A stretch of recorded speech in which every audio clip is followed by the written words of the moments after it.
Hi guys, this is Troy with eCig Mod Canada. That's www.ecigmod.ca. So I get a lot of requests for this video. You've just received your cool new custom eCig starter kit in the mail, and it came with no instructions, so you have no idea how to use it. Been there, done that. I'm just going to take you through really quickly the major components and tell you how everything kind of works. Let's start with the battery. This is your eGo battery. These are the most common, or I wouldn't say most common, but the most popular method to use an e-cigarette today, the eGo battery. This one is made by Vision and is a 650 mAh or milliamp battery. Oops. They also come in 1300 mAh sizes. So this is sort of a comparison between the two. This one's nice for in the house. This one's nice for out in the town. This one will last you at least a full day, I would say. This one maybe a little less than a day, but they're still hold quite a good charge.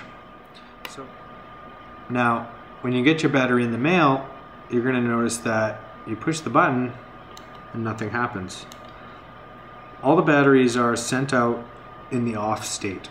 To turn them on and off, you do 5 clicks within about 2 seconds. So 1, 2, 3, 4, 5, and now it's on.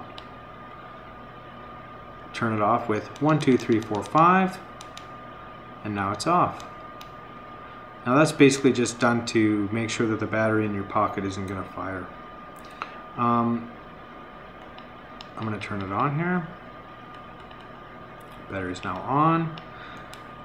Now, when you're using your battery, if you take too long of a vape, it's going to eventually do a cutoff on you for your own safety.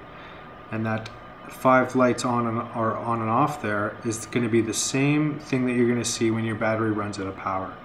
So when your battery runs out of power, it'll do 5 or more flashes, and that's how you know you need to charge it up again. Next thing you're going to want to learn about is how to charge your e-cigarette. To do that, you're going to need a power source. Now I've got these really cool power meters that I've got. We're going to start selling these right away, but if you're into e-cigs, you're going to love these things because it's like a portable power source. So you plug your USB line into your power source, which can also be the AC adapter, and go into the wall jack. But for the sake of this video, we're just going to use these. And you give this when you plug it into the power source, you're going to notice that the light is green. That means you're good to go. Green for good. Green for go. Let's turn this battery in. The battery will flash, indicating that it's being charged, and the charger will have this slight, it'll turn green every couple seconds or every second. That lets you know that it's charging. So when you get these out of the box, you're going to want to charge them for 4 to 5 hours. Now they've been power cycled once from the factory, but I think it's best to give them a full charge. You're going to get the best performance that way. If you look on the bottom, you'll see that there's also this dial. The dial is used to set the voltage.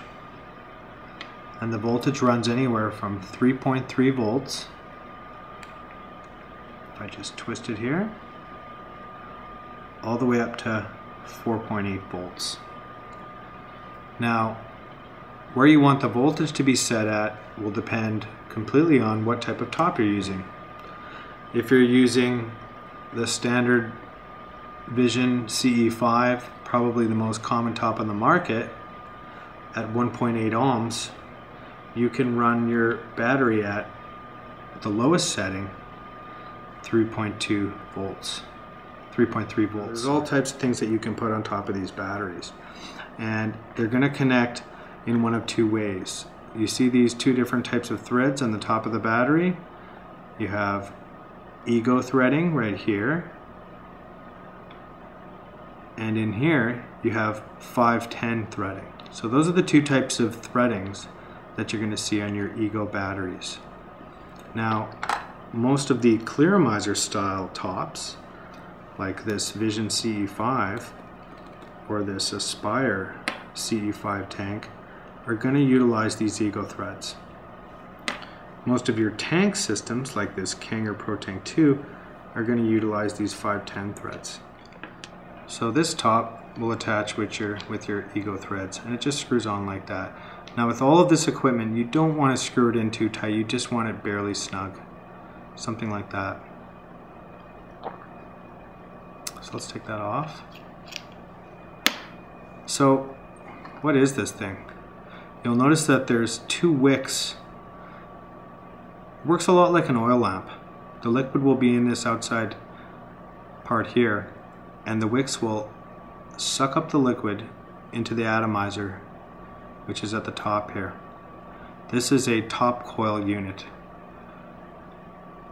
Other units, like this one, use bottom coils. I'm going to take this apart for you now. The whole unit will come completely apart, and it's just by unscrewing it.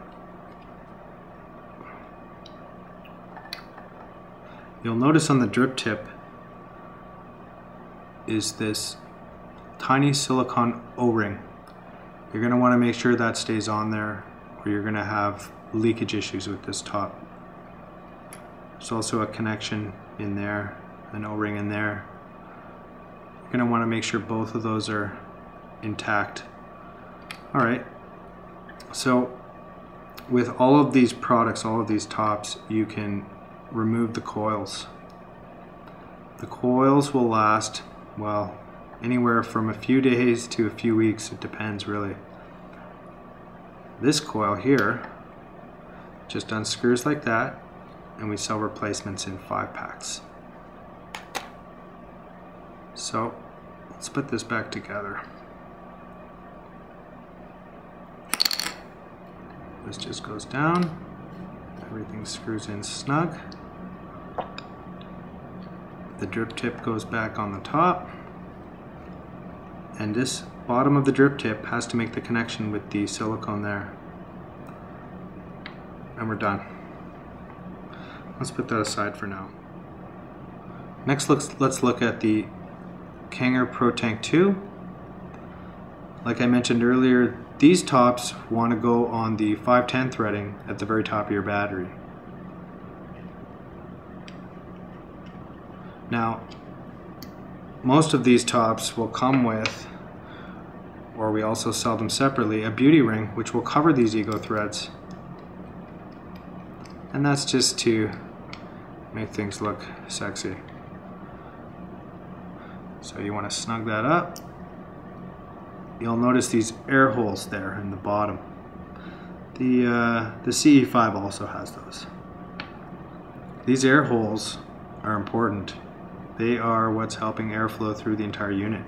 So you want to make sure that those are not obstructed by anything. And that's your ProTank 2. So the ProTank 2 also has a removable 510 drip tip. You can replace that with your own. We sell those, of course. Replacing the coils in the eCig or ProTank 2 is pretty much as easy, just as easy as the Vision Stardust. Got some liquid there.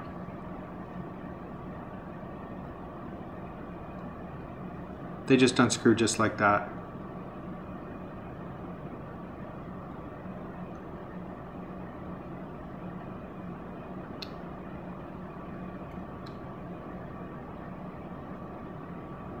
And that's it. Right guys, I kind of glossed over the voltage stuff. It can be a little bit confusing, especially for new users, so I'll just say a few more things about that now. Like I said, you can adjust the voltage on the battery with this bottom dial, and the voltage you're going to use is dependent on what top you put on. Every top has an ohm reading associated with it. This one is a 1.8 ohm or 1.8 resistance top. This one's 2, and the ProTank 2 is 2.5 ohms. So a good rule of thumb is that you can basically double the ohm reading and then subtract 0.2 to to get your voltage. So 1.8 is this Vision CE5. So 1.8 ohms times 2 is 3.6. Take off 0.2 and you're at 3.4. So that's basically the lowest setting, 3.3. For something like the ProTank 2, which is a 2.5 ohm head, you can double that and get 5. Take off 0.2, you're at 4.8. So that's even a little bit high. I usually do it a little bit less, but you can see that's 4.678 in there on this battery. So that's kind of the gist of it. You can definitely do, there's a lot more to it. You can definitely do some research on figuring out what juices work best at what ohms with what heads, and do some research on the internet and find that out. But basically, if you are getting burnt hits, then turn it down. That's the basic rule of thumb with adjusting your voltage. So start low, and if you want a little bit bigger clouds, just bump it up a bit. And if you're getting a burnt hit or it's tasting not right, then just turn it down a bit. Alright guys, this hasn't been meant to be a comprehensive guide on how to use your e-cigarette, but more of a quick introduction to vaping and how to use your equipment. Be sure and check out our other videos on cleaning and maintenance of your clearizers, and don't forget to subscribe to get more videos like these. Thanks for watching. This has been eCig Mod Canada, www.ecigmod.ca. Keep on vaping.